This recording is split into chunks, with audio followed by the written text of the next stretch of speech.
Balil selalu mengagungkan seseorang yang sangat dia sebut, dan rumornya bukan dia yang sebut, tapi orang menyimpulkan bahwa yang dia sebut sebagai Raja Jawa adalah Jokowi. Betapa terlihat Balil itu sangat mengagung-agungkan Jokowi. Nah, apakah Presiden Bali itu sebenarnya bukan Prabowo Subianto, melainkan Joko Widodo?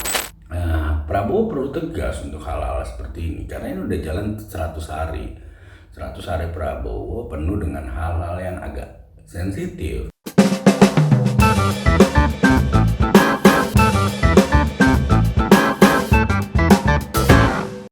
Halo, jumpa lagi dengan Anabel Politik. Hari ini kita mau bahas soal kelangkaan gas. Tapi yang menarik bukan soal itu, tapi yang menarik buat saya dari sisi politik adalah pernyataan Dasko, Wakil Ketua MPR, Wakil Ketua DPR, dan Ketua Harian Gerindra bahwa kebijakan penarikan pembelian gas ke pangkalan, tidak lagi ke pengecer, itu bukan kebijakannya Presiden Prabowo.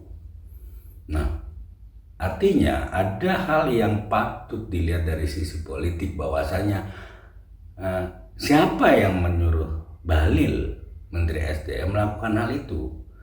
Apakah ini mengindikasikan semakin terang benderang bahwa ada dualisme kepemimpinan di masa pemerintahan Prabowo? Artinya Bahlil mengatakan bahwa kebijakan pembelian gas ini kembali ke pangkalan itu adalah peninggalan kebijakan tahun 2023, dan tahun 2023 kita tahu sendiri presidennya adalah Joko Widodo. Nah, kilas balik beberapa waktu lalu, Balil selalu mengagungkan seseorang yang sangat dia sebut, dan rumornya bukan dia yang sebut, tapi orang menyimpulkan bahwa yang dia sebut sebagai Raja Jawa adalah Jokowi. Betapa terlihat Bali itu sangat mengagung-agungkan Jokowi. Nah, apakah Presiden Bali itu sebenarnya bukan Prabowo Subianto, melainkan Joko Widodo? Nah, ini yang harus jelas menurut kita, menurut saya. Ini harus jelas kemana arahnya pemerintahan Prabowo ke depan. Apakah dualisme kepemimpinan dalam kabinet gemuk ini bisa menghasilkan sebuah kebijakan-kebijakan yang ideal? Karena kenapa? Kita bisa lihat hari ini ketika gas itu akhirnya dikembalikan ke pangkalan, begitu banyak antrian, kelangkaan muncul sampai ada orang yang meninggal. Lalu bagaimana sebenarnya proses sebuah kebijakan itu keluar di pemerintahan Prabowo?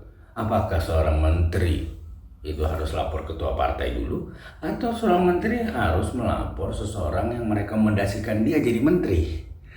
Ini jadi pertanyaan, karena kalau kita ambil kasusnya Bahlil, dia ketua partai. Tidak perlu dia menegosiasi ke ketua partainya dia, karena dia ketua partai sendiri soal kebijakan-kebijakan yang diambil untuk pemerintahan dia. Nah, karena itu saya melihat adalah Prabowo perlu tegas untuk hal-hal seperti ini karena ini udah jalan 100 hari. 100 hari Prabowo penuh dengan hal-hal yang agak sensitif, misalnya soal makan bergizi gratis. Ini sebuah ide bagus menurut gua, karena ide bagus inilah yang ditelan oleh masyarakat untuk memilih Prabowo Subianto di luar dari hal-hal lain.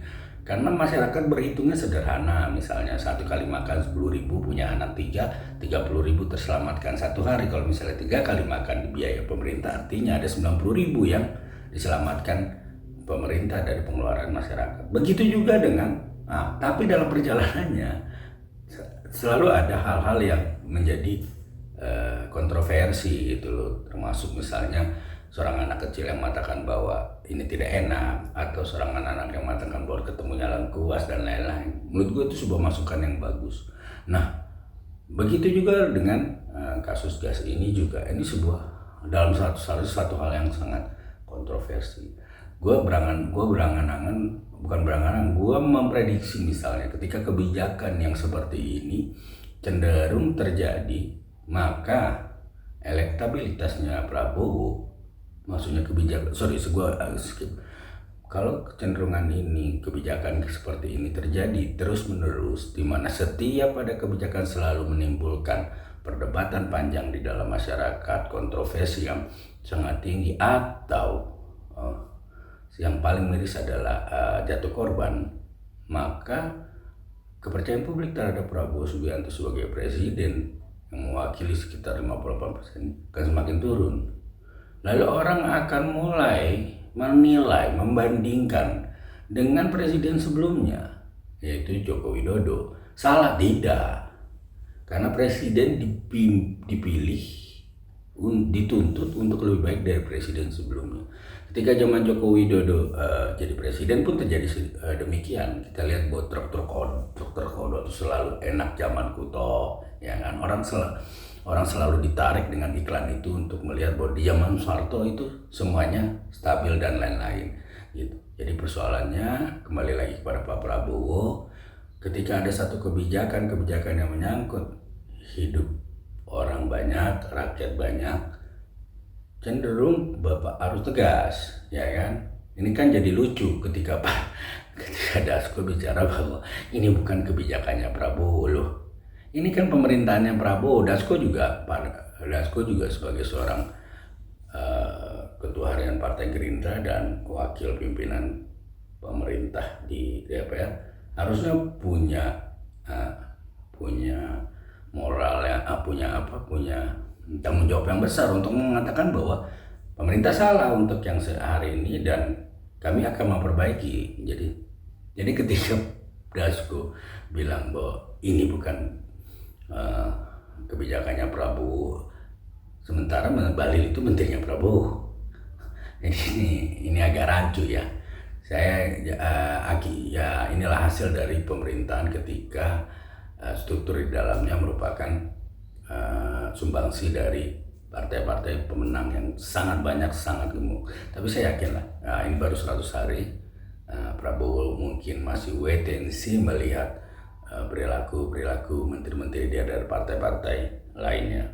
Tapi saya mengatakan begini kepada Pak Prabowo, bahwa jika nanti ini terus berlangsung, trial by error dan kebijakan ini yang tidak punya skema yang bagus, maka kepercayaan publik terhadap Prabowo itu akan semakin turun, dan ini akan diambil atau dimanfaatkan oleh politisi-politisi lain yang ada di dalam kementerian maupun yang duduk di samping Bapak gitu loh. Ya itu sah-sah saja, Wapres maksud saya, sah-sah saja.